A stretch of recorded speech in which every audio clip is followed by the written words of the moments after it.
การพัฒนาเด็ก Gen Alpha ให้ประสบผลสำเร็จต้องเฮ็ดแนวใดมื้อนี้ครูเซ็งมีคำตอบให้เด็กที่เกิดอยู่ใน Gen Alpha จะเป็นเด็กที่เกิดปี 2010 ซึ่งเป็นปีที่ iPad บางขายตลาดไปทั่วโลก 5 ปี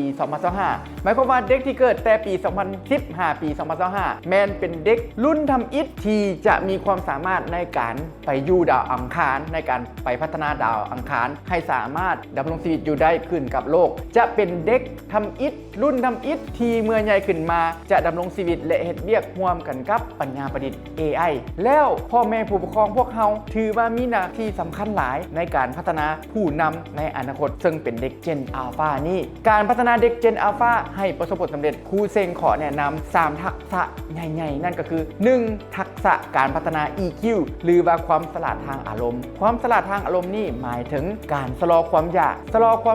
บ่อยเฮ็ดนิสัยที่บ่ดีแล้วหมายถึงการลงมือเฮ็ดตัวจริงในนิสัยที่ดีอีกยกตัวอย่างเช่นการชะลอความอยากบ่ให้ลิ้นมือถือให้ไปเฮ็ดเวียกบ้านให้ไปเรียนหนังสือก่อนชะลอความอยากบ่ให้กินอาหารขี้เหงื่อเช่นเป๊ปซี่มิรินดาที่จะว่าเป็นน้ำตาลแล้วไปดื่มน้ำดื่มบริสุทธิ์แล้วไปดื่มน้ำปั่นหมักไม้สุขภาพนี่เป็นการชะลอนิสัยที่บ่ดีชะลอความอยากบ่ให้เข้านอนดึกแต่เป็นการพัฒนานิสัยที่ดีก็คือให้เข้านอนไวสิ่งนี้เป็นสิ่งที่สำคัญหลายในการพัฒนา EQ การพัฒนา EQ ยังหมายถึงการควบคุมอารมณ์ของตนเองบ่ให้ใจร้อนบ่ให้ใจให้บ่ให้เว้าตัดสินคนอื่นการบริหาร EQ ยังหมายถึงการเห็นอกเห็นใจเมตตาและกรุณาคนอื่นอีกด้วยทักษะที่2เป็นทักษะที่สำคัญนั่นก็คือทักษะ LQ หรือว่า Love Question หรือว่า Leadership Question เป็นทักษะการเป็นผู้นำซึ่งหมายถึงการฝึกฝนทางด้านการตัดสินใจสูงการฝึกฝนทางด้านจิตสัมผัสการฝึกฝนทางด้านความจำฝึกฝนทางด้านการคิดวิเคราะห์การแก้ไขปัญหาเฉพาะหน้าต่างๆทักษะ leadership ยังหมายถึงทักษะการมอบความรักให้คนอื่นการโน้มน้าวคนอื่นการเฮ็ดให้คนอื่นฮักเฮาเฮ็ดให้คนอื่นไว้วางใจเฮาเฮ็ดให้คนอื่นศรัทธาเฮาการส่งผลอิทธิพลเชิงบวกให้แก่สังคมมันยังหมายถึงทักษะการสื่อสารมันยังหมายถึงทักษะการเป็นคนแบบอย่างให้แก่สังคมอีกด้วยซึ่งว่าทักษะ LQ นี่สำคัญหลายในการพัฒนาเด็กในยุคศตวรรษที่21หรือว่าสำหรับเด็ก Gen Alpha ทักษะที่3นั่นก็คือทักษะ MQ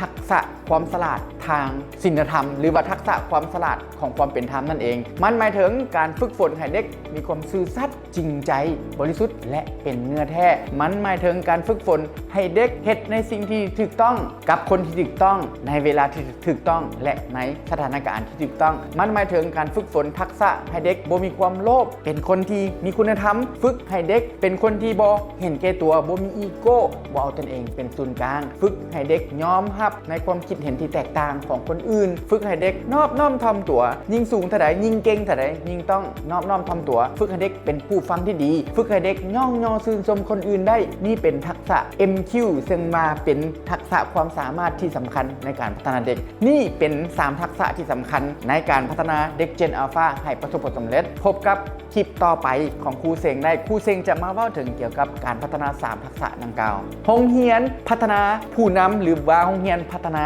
ผู้ประกอบการ LBA พวกเขามีความมุ่งมั่นตั้งใจที่จะพัฒนาเด็กน้อยหรือว่าเด็กน้อยเรารุ่นใหม่อายุ10 ปี55 ปีผู้ที่จะเป็นนอแนงของประเทศชาติได้กลายเป็นผู้ประกอบการและผู้นำในอนาคตพวกเขามีหลักสูตรหลากหลายบ่ว่าจะเป็นหลักสูตรการพัฒนาความมั่นใจหลักสูตรการสื่อสารหลักสูตรการเว้าต่อหน้ามวลชนหลักสูตรการสร้างแบรนด์การตลาดการเงินการเขียนแผนธุรกิจและหลักสูตรอื่นๆอีกหลากหลายพวกท่านสามารถพาลูกมาเรียนการพัฒนาความเป็นผู้นำหรือพัฒนาการเป็นผู้ประกอบการได้ที่โรงแรมสุภัตตา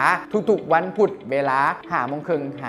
7:00 ครูเซ็งมีคำตอบให้เสมอขอบใจ